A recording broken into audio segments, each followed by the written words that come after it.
Tennis క్రీడాకారిణి భువనారెడ్డి ఆమె భర్త అభినవ్ ప్రేమ వివాహ వివాదంలో తన కుమారుడిపై వచ్చిన ఆరోపణలను సినిమాటోగ్రఫీ మంత్రి తలసాని శ్రీనివాస్ యాదవ్ తీవ్రంగా ఖండించారు. ఈ వ్యవహారంపై ఇరు వర్గాలు పరస్పరం ఫిర్యాదు చేసుకోవడం, తన కుమారుడి పేరు బయటకు వచ్చిన నేపథ్యంలో తలసాని మీడియా సమావేశం ఏర్పాటు చేసి వివరణ ఇచ్చారు. భార్యాభర్తల వివాదాన్ని మీడియా ముఖంగా వివరించిన భువన తల్లిదండ్రులు కట్నం కోసం అభినవ్ తన కుమార్తెను హింసించాడని ఆరోపించారు.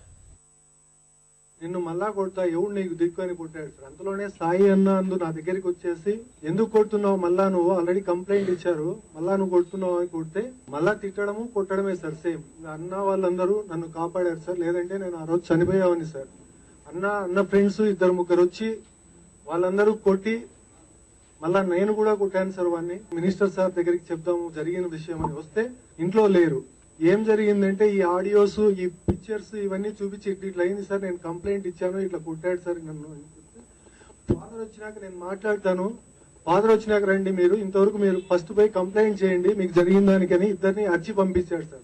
నేను టెన్నిస్ అన్ని ఆపేశాను తన వల్ల. టెన్నిస్ లేదు, కాలేజ్ లేదు, ఈ ప్రెషర్స్ అన్ని తట్టుకోలేక నేను ఆడలేక ఆపేశాను. నువ్వు అక్కడ ఉంటే నాకేం వస్తుంది అన్నాడు. సరే ఎందుకు గొడవలని నేను వెళ్ళిపోయాను తన ఇంటికి. ఫస్ట్ ఒక రోజు ఏమన్నా బయటకు తీసుకెళ్లాడేమో, తర్వాత రోజు నుంచి నేను పొద్దున తన వర్క్ వెళ్తాడు, నన్ను లోపల లాక్ చేసుకుని వెళ్తాడు, మళ్ళీ ఈవినింగ్ వస్తాడు. కష్టపడి ఆడింది ఇంట్లో కూర్చొని వంట చేయడానిక.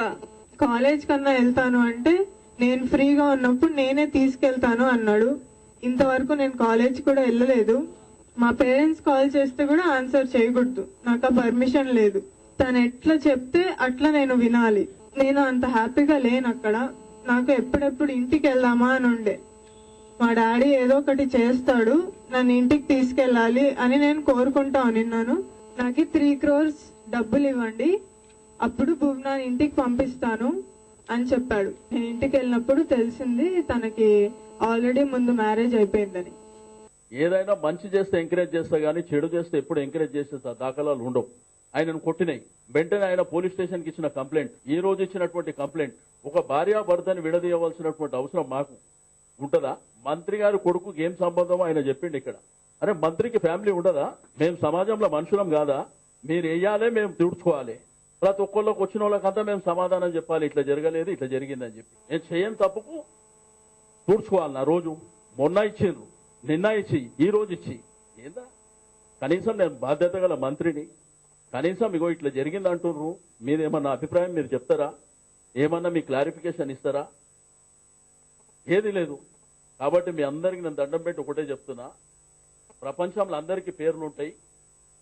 నా కుటుంబం అయినా ఎవరైనా తప్పు ఎవరైనా చేస్తే వాళ్ళ పేర్లతో రాయండి, నా పేరు పెట్టకండి. నేను తప్పు చేస్తే నా పేరుతో రాయండి.